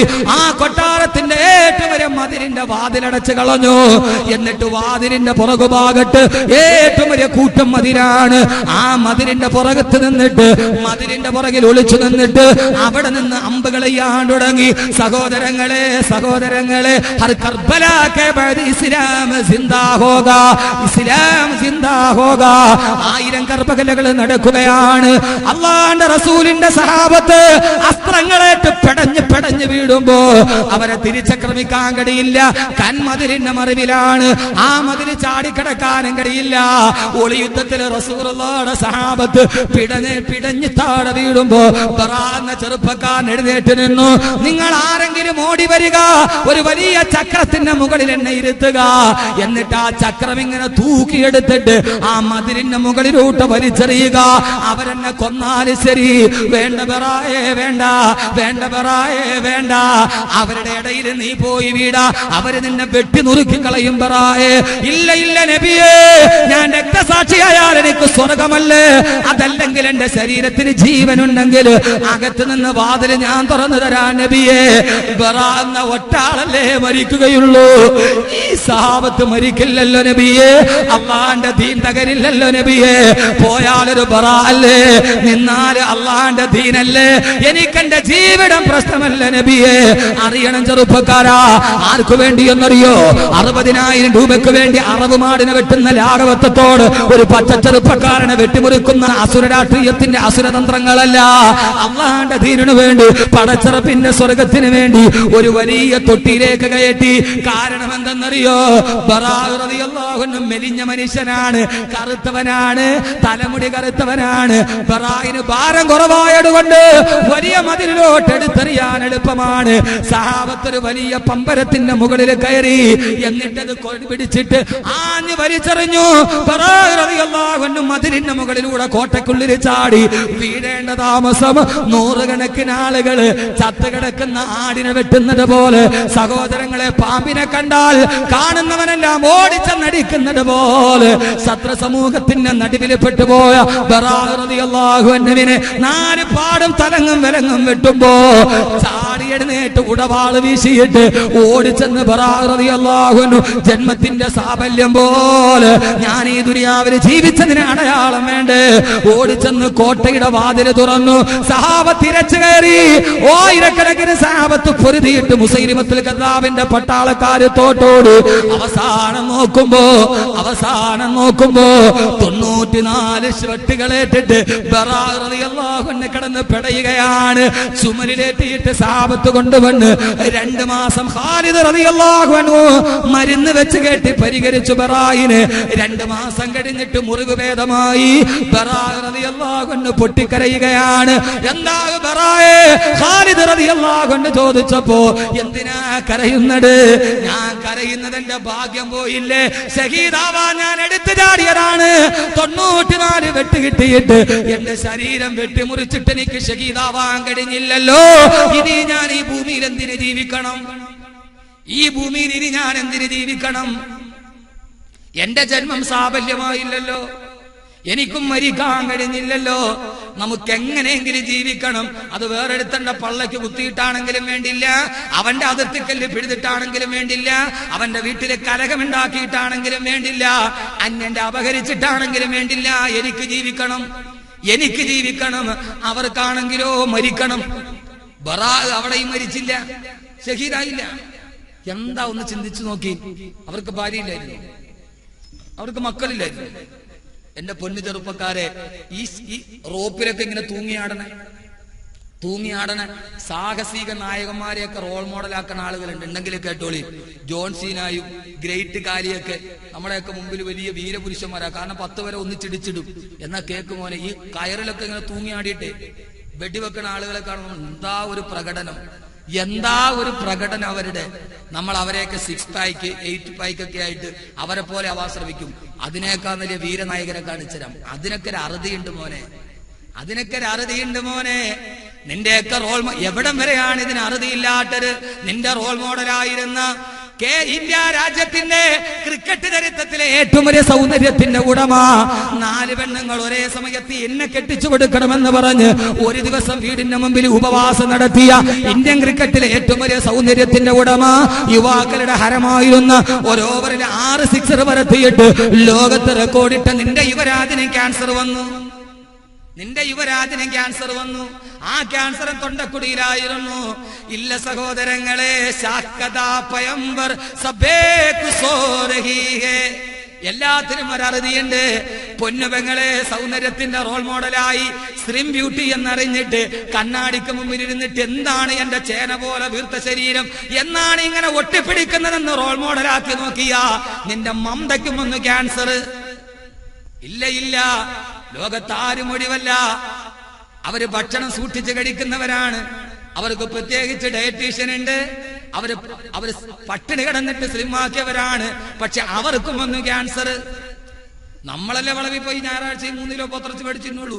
അവർക്ക് തിന്നൂല, അവര് തൂക്കിയിട്ടാണ് തിന്നുന്നത്. അവർക്ക് ഡയറ്റീഷ്യൻ ഉണ്ട്, അവർക്ക് ബ്യൂട്ടീഷ്യൻ ഉണ്ട്, അവർക്ക് ബ്യൂട്ടി പായ്ക്കുമായിട്ട് ആള് കുറവുണ്ട്. വെയിൽ വന്നാൽ കൂടി വിടാൻ ആടുണ്ട്. അവർക്കും വന്നു ക്യാൻസർ. യുവരാജനും വന്ന് ക്യാൻസർ. പൊന്നുമോനെ പെട്ടുപോയി. അള്ളാഹു എല്ലാവർക്കും ശിഫ കൊടുക്കട്ടെ. അള്ളാഹു അത് അനുഭവിക്കുന്നവർക്ക് അള്ളാഹ് ശിഫ കൊടുക്കട്ടെ. അതുകൊണ്ട് ഈ ലോകം നശ്വരമാണ്, ഈ ലോകം നശ്വരമാണ്. നിന്റെ മനസ്സിൽ കുടിയേറിയവരാരും പൊന്നു സഹോദരങ്ങളെ ഒരപ്പുറത്തോട്ട് കടന്നു പോയില്ല. ലോകത്തിലെ ഏറ്റവും വലിയ ലോക പോലീസായ അമേരിക്കയെ ചൂണ്ടുവിരൽ കൊണ്ട് വിറപ്പിച്ചു നിർത്തിയ വെനിസ്വേലയുടെ പ്രസിഡന്റ് ഹൂഗോ ചാവേസിന് അമേരിക്കയുടെ പ്രസിഡന്റിനെ വിറപ്പിച്ചു. പക്ഷേ ചാവേസിനെ വിറപ്പിച്ചത് ക്യാൻസറാണ്. ചാവേസിനെ വിറപ്പിച്ചത് ക്യാൻസറാണ്. ചാവേസ് അമേരിക്കയെ വിറപ്പിച്ചു, പക്ഷെ ആ ചാവേസിനെ വിറപ്പിച്ചു ക്യാൻസർ. എന്തേ കാര്യം? ലോകം തീരുകയാണ്. ഈ ഭൂമിക്ക് കൂടുതൽ ആയുസ്സില്ല. ഈ ഭൂമിക്ക് ഇനി കൂടുതൽ ആയുസ്സില്ല. ഏതാണ്ട് അവസാനിപ്പിച്ചു. അതുകൊണ്ട് ഈ ഭൂമിയിൽ ഏതായാലും ഇനിയുള്ളത് മരിക്കലാണ്. മരിച്ചാൽ നന്നായിട്ട് മരിക്കും. ഈ ബറാ ഇബ്നു മാലിക് റളിയല്ലാഹു അൻഹു ആമിർ ഖാനെ അക്ഷയ് ഖാനെ റോൾ മോഡലാക്കുന്ന ചെറുപ്പക്കാരാ.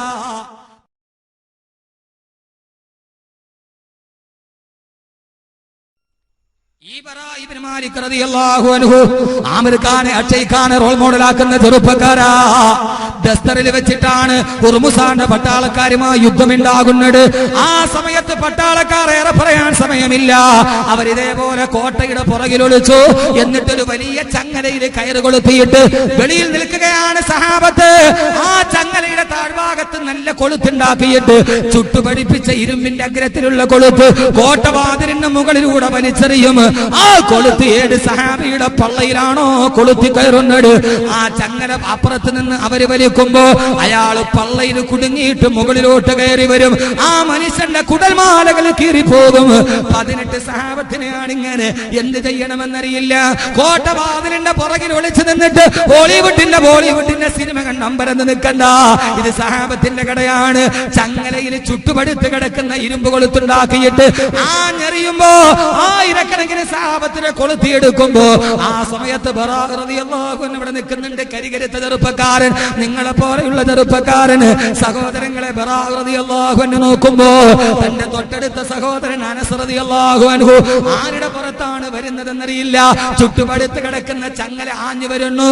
ആ കൊളുത്ത് തന്റെ കൂടപ്പറപ്പിന്റെ പള്ളയിലോട്ട് കുത്തിക്കയറുമ്പോ അനസ് റളിയല്ലാഹു അൻഹു ചുട്ടുപടുത്ത കൊളുത്തിനിങ്ങനെ വലിച്ചെടുത്ത് അന്തരീക്ഷത്തിൽ കിടന്ന് പിടയുകയാണ്. ആ ആളുകൾ, പേർഷ്യൻകാര്, അവര് മതിലിന്റെ മറുഭാഗത്ത് നിന്നിട്ട് ചങ്ങല വലിക്കുകയാണ്. ഒരു നിമിഷം കഴിഞ്ഞ അനസ് റളിയല്ലാഹു അൻഹു ശത്രുക്കളുടെ മുമ്പിൽ പോയി വീടും. പൊന്നു ചെറുപ്പക്കാർ എന്ത് ചെയ്തെന്നറിയോ? ഓടി ചെന്നിട്ട് മതിലിന്റെ മുകളിലൂടെ ചാടി എഴുന്നേറ്റിട്ട് ആ ചങ്ങല കൊളുത്തിലേക്ക് കൈകൊണ്ട് പിടിച്ചു. ആ ചങ്ങല കൊളുത്തിൽ തൂങ്ങിക്കിടന്നിട്ട് അന്തരീക്ഷത്തിൽ തൂങ്ങിക്കിടന്ന് മറ്റേ കൊളുത്തിൽ കിടക്കുന്ന തന്റെ സഹോദരനെ പൊക്കിയെടുത്തിട്ട് ബറാഅ റളിയല്ലാഹു അൻഹു ഒരു കൈ കൊണ്ട് ചങ്ങലയില്, മറ്റേ കയ്യിൽ തന്റെ സഹോദരനെ നെഞ്ചോട് ചേർത്ത് അന്തരീക്ഷ വായുവിൽ നിൽക്കുകയാണ്. ചുട്ടുപടുത്ത ഇരുമ്പിൽ പിടിക്കുമ്പോ മാംസം കരിഞ്ഞു പോവുകയാണ്. പിടിവിട്ടില്ല. സഹോദരനെയും പിടിച്ചുകൊണ്ട് താഴത്തിറങ്ങുമ്പോ ബറാഅ റളിയല്ലാഹു അൻഹുവിന്റെ ശരീരം മുഴുവനും മാംസങ്ങളില്ലാതെ എല്ല് മാത്രമായിട്ട് കരിയുകയാണ്. സഹോദരങ്ങളെ, ശരീരത്തിന്റെ മാംസം കരിഞ്ഞ് അവിടെ കിടന്നിട്ടാണ് ബറാഅ റളിയല്ലാഹു തആല വഫാത്താകുന്നത്. ബറാഅ റളിയല്ലാഹു അൻഹു വഫാത്താകുന്നത്. എന്തോ ഒരു ജന്മമാണിത്. ഷഹാദത്തിന് വേണ്ടി ആഗ്രഹിച്ചു. ഭൂമിയിൽ കിടന്ന് ശരീരം കത്തിക്കരിഞ്ഞ് ചാമ്പലായി ബറാഅ റളിയല്ലാഹു തആല വഫാത്തായി. കാലത്തിന്റെ നടുവിൽ കാലത്തെയും കവച്ചു വെച്ചു ഇവർ. നമുക്കും അങ്ങനെ ആകാൻ കഴിയണം. ഈ കാലത്തെ കുറ്റം പറയാനല്ല, കാലത്തിന് മറ്റൊരു ബറാഅ ആവണം. അല്ലാഹു തൗഫീഖ് നൽകട്ടെ. അടുത്ത 2 പതിവലും കൂടെ ഞാൻ പറഞ്ഞു. ആ കാലഘട്ടത്തിലാണ് മഹറിന്റെ മുകളിൽ, പെണ്ണിന്റെ മുകളിൽ, പണത്തിന്റെ മുകളിൽ ജീവിച്ച പെങ്ങളല്ലയോ ബഹുമാനപ്പെട്ട ഉമ്മു സുലൈം റളിയല്ലാഹു അൻഹ. ആരാ ഉമ്മു സുലൈം എന്നറിയോ? അറേബ്യയിലെ ഏറ്റവും സൗന്ദര്യമുള്ള പെണ്ണ്. ആ പെണ്ണിനെ വിവാഹം കഴിക്കാൻ ആയിരക്കണക്കിന് ചെറുപ്പക്കാര് വന്നു. ഉമ്മു സുലൈം തയ്യാറായില്ല. ആ നാട്ടിലെ ഏറ്റവും വലിയ സൗന്ദര്യമുള്ള പെണ്ണ്. അവസാനമാണ് പെണ്ണ് കാണാൻ വരുന്നത് ബഹുമാനപ്പെട്ട അബൂ തൽഹ റളിയല്ലാഹു അൻഹു. അബൂ തൽഹ എന്ന് മുസ്ലിമായിട്ടില്ല, പക്ഷേ വിവാഹം ചെയ്യാമെന്നു അബൂ തൽഹ പറഞ്ഞു, പെണ്ണെ ഉമ്മു സുലൈമേ, നിന്നെ ഞാൻ വിവാഹം ചെയ്യാൻ ആഗ്രഹിക്കുന്നു. ഉമ്മു സുലൈമിന് അബൂ തൽഹയും ഇഷ്ടപ്പെട്ടു. പക്ഷേ സഹോദരങ്ങളെ, ഉമ്മു സുലൈം പറഞ്ഞു, നിങ്ങളെ ഞാൻ വിവാഹം ചെയ്യാം. അബൂ തൽഹ പറഞ്ഞു, നിനക്ക് ഏറ്റവും ഒരു ആര് തരുന്നതിനേക്കാൾ വലിയ മഹർ നിനക്ക് ഞാൻ തരാം പെണ്ണെ, എന്നെ നീ വിവാഹം കഴിക്കുക. ഉമ്മു സുലൈം പറഞ്ഞു, പത്രേ, എനിക്ക് നിങ്ങൾ തരേണ്ട മഹർ ഏതെന്നറിയോ? ആ മഹർ 10 പവനല്ല, 100 പവനല്ല. നിങ്ങൾ മുസ്ലിമാവുക, അല്ലാഹുവിന്റെ ദീനിലേക്ക് വരിക, നിങ്ങളുടെ ഇസ്ലാമാണ് എന്റെ മഹർ എന്ന് പറഞ്ഞു ഉമ്മു സുലൈം റളിയല്ലാഹു അൻഹു. ആ ഒരൊറ്റ കാരണത്താലാണ് അബൂ തൽഹ മുസ്ലിമായത്. ആ കാലഘട്ടത്തിൽ മദീനയിൽ പറയുമായിരുന്നു, ലോകത്തിലെ ഏറ്റവും നല്ല മഹർ മേടിച്ച പെണ്ണ് അത് ഉമ്മു സുലൈമാണ്.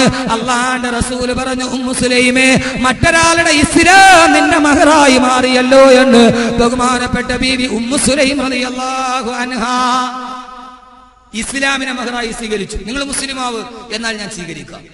കാലത്തിന്റെ നിദാനമല്ല, കാലത്തിനപ്പുറത്തേക്കും. അതിന് ഉമ്മു സുലൈമിന് അള്ളാഹു കൊടുത്ത പ്രതിഫലം എന്താണെന്നറിയോ? അബൂ തൽഹ ഉമ്മു സുലൈമിനെ കല്യാണം കഴിച്ചു. ആ കല്യാണത്തിന് ശേഷം അബൂ തൽഹ റളിയല്ലാഹു അവർക്കൊരു കുട്ടി പിറന്നു. ചുരുക്കി പറയാം, ഉമ്മു സുലൈം റളിയല്ലാഹു അൻഹ അബൂ തൽഹ യുദ്ധത്തിന് പോയി. ഉമ്മു സുലൈമിന്റെ മകന് പനി ബാധിച്ചു. പനി കലശലായി, മരണത്തോടടുക്കുന്നു. അബൂ തൽഹ സ്ഥലത്തില്ല. പ്രിയപ്പെട്ട ഭർത്താവ് അങ്ങകലെയാണ്.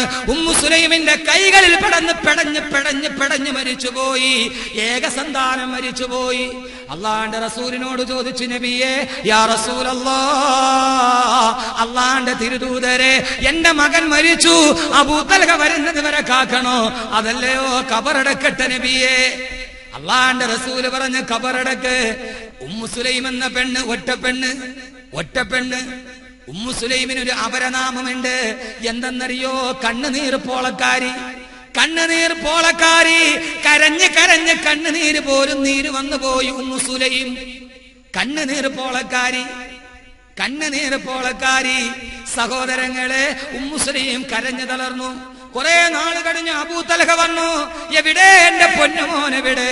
യാത്ര കഴിഞ്ഞാൽ ഓടി വരുന്നത് ഏത് പിതാവ് നോക്കുന്നത് പൊന്നുമക്കളെ?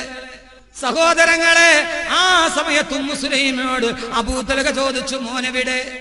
അവൻ വേറൊരിടത്താണ്. ഉമ്മു സുലൈം കഥ കള്ളം പറഞ്ഞില്ല. ഭക്ഷണം കൊടുത്തു. ഏറെ നാളത്തെ വിയോഗത്തിന് ശേഷം വന്നതാണ്. വീടുകൂടി, ശാരീരിക ബന്ധത്തിൽ ഏർപ്പെട്ടു. അത് കഴിഞ്ഞ് ഇങ്ങനെ കിടക്കുമ്പോൾ തന്റെ പ്രിയപ്പെട്ട ഭർത്താവിന്റെ മുഖം തന്റെ മുഖത്തേക്ക് വെച്ചിട്ട് ഉമ്മു സുലൈം ചോദിച്ചു, ഭർത്താവേ, പെങ്ങളെ കാലത്തിനെ അതിജീവിക്കുന്നവർക്ക് ഇത് പറയാൻ കഴിയൂ, അല്ലാത്തൊരു പെണ്ണിന് കഴിയില്ല, നിനക്ക് കഴിയില്ല, എനിക്ക് കഴിയില്ല. കാരണം എന്തെന്നറിയോ? മകൻ മരിച്ചിട്ട് മണ്ണിന്റെ അടിയിൽ കബറിട്ട് മൂടിയിരിക്കുകയാണ്.